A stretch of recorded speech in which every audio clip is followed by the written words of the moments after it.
നമസ്കാരം, മലയാളി വാർത്തയിലേക്ക് സ്വാഗതം. ഇന്ത്യൻ പോസ്റ്റുകൾക്ക് നേരെ ബുധനാഴ്ച പാകിസ്ഥാൻ സൈന്യം വെടിയുതിർത്തതിൽ കരാർ ലംഘിച്ച് എന്ന് വ്യക്തമാവുകയാണ്. കരാർ ലംഘിച്ച് ഒരു തരത്തിലുമുള്ള പ്രകോപനവും ഇല്ലാതെയാണ് വെടിയുതിർത്തതായി സുരക്ഷാ വിഭാഗം ഉദ്യോഗസ്ഥർ അറിയിക്കുന്നത്. ഇങ്ങനെ പാകിസ്ഥാന്റെ ഭാഗത്തു നിന്നും ഒരു നീക്കം ഏതൊക്കെ ഘട്ടത്തിൽ ഉണ്ടായിട്ടുണ്ടോ ആ ഘട്ടത്തിലെല്ലാം കൃത്യമായ മറുപടി ഇന്ത്യൻ സേനയ്ക്ക് പാകിസ്ഥാന് നൽകാൻ കഴിഞ്ഞു.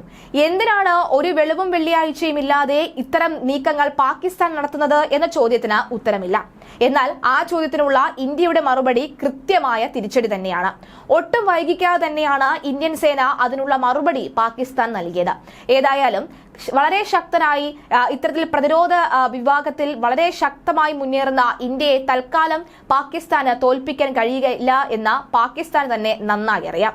എന്നിട്ടും എവിടെയൊക്കെയോ ഈ എല്ലിൽ കുത്തുന്ന പോലെ പാകിസ്ഥാൻ ഇങ്ങനെ വെടിയുതിർത്തുകൊണ്ടിരിക്കുകയാണ്. ഇന്ത്യൻ സൈന്യം ശക്തമായി തിരിച്ചടിച്ചെന്നും പാകിസ്ഥാൻ സൈന്യത്തിന് കനത്ത നാശനഷ്ടം ഉണ്ടായതായും വ്യക്തമാവുകയാണ്. ജമ്മു കാശ്മീരിലെ അഖ്നൂർ സെക്ടറിൽ നിയന്ത്രണ രേഖയ്ക്ക് സമീപമാണ് ഭീകരർ നടത്തിയ സ്ഫോടനത്തിൽ ഒരു ക്യാപ്റ്റൻ ഉൾപ്പെടെ 2 ഇന്ത്യൻ സൈനികർ കൊല്ലപ്പെട്ടതിന് തൊട്ടു പിന്നാലെയാണ് ഈ കൃഷ്ണഘാട്ടി സെക്ടറിൽ പാകിസ്ഥാൻ വെടിനിർത്തൽ കരാർ ലംഘിച്ചത്. 2021 ഫെബ്രുവരി 25-ന് ഇന്ത്യയും പാകിസ്ഥാനും വെടിനിർത്തൽ കരാർ പുതുക്കിയതിനു ശേഷം നിയന്ത്രണ രേഖയിൽ വെടിനിർത്തൽ ലംഘനം വളരെ കുറവാണ് ഉണ്ടായിരുന്നത്. കഴിഞ്ഞ ദിവസം സംശയാസ്പദമായ സാഹചര്യത്തിൽ ഒരു പാകിസ്ഥാൻ ഡ്രോൺ ഇന്ത്യൻ സൈന്യം കണ്ടെത്തിയിരുന്നു. ബോർഡർ ആക്ഷൻ ടീം എന്ന വിഭാഗമാണ് ഇടയ്ക്കിടെ അതിർത്തിയിൽ പ്രകോപനം സൃഷ്ടിച്ചത്. പാക് സൈന്യത്തിന്റെ സ്പെഷ്യൽ ഫോഴ്സ് കമാൻഡോകളും അതിർത്തിയിലെ പൗരന്മാരും ചേർന്നുമുള്ള ഈ അട്ടിമറി സംഘമാണ് ബാറ്റ് ടീം.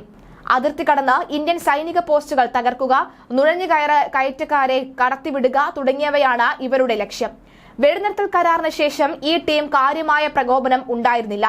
അതിനിടെ അതിർത്തിയിലെ സേനയെ ശക്തിപ്പെടുത്തിയും നൂതന സാങ്കേതിക വിദ്യകൾ ഉപയോഗിച്ചും പാകിസ്ഥാനുമായുള്ള അന്താരാഷ്ട്ര അതിർത്തിയിൽ നിന്ന് ഒരു നുഴഞ്ഞുകയറ്റ ശ്രമങ്ങളും ഇല്ല എന്ന് ഉറപ്പാക്കാൻ BSFന് കഴിഞ്ഞ ദിവസം കേന്ദ്രമന്ത്രി അമിത്ഷാ നിർദ്ദേശം നൽകിയിരുന്നു.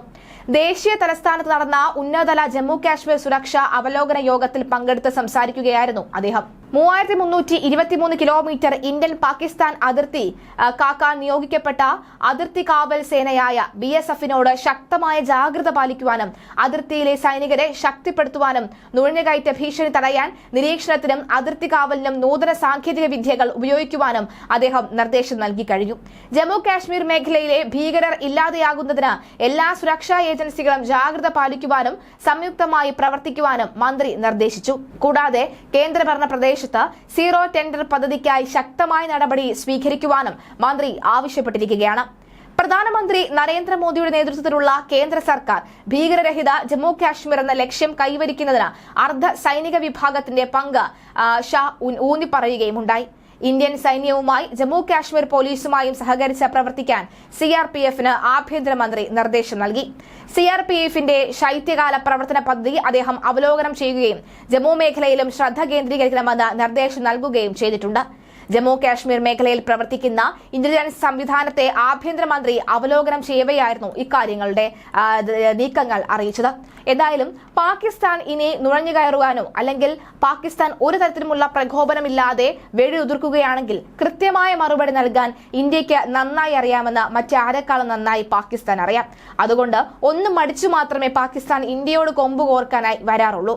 എന്നാൽ വെകിളി പോണ്ട പലരും പല ഭീകരവാദികളും അല്ലെങ്കിൽ അവിടെയുള്ള പാകിസ്ഥാൻ സേന വെടിയുതിർക്കാറുണ്ട് എന്നറിയാം. പക്ഷേ ഇത് കൃത്യമായി തന്നെ ഈ പ്രകോപിപ്പിക്കാൻ ഇന്ത്യയെ പ്രകോപിപ്പിക്കാൻ അതുവഴി ഒരു ആക്രമണം നടത്താനുള്ള നീക്കം തന്നെയാണ് പാകിസ്ഥാൻ നടത്തിയിരിക്കുന്നത് എന്ന് വ്യക്തമാവുകയാണ്.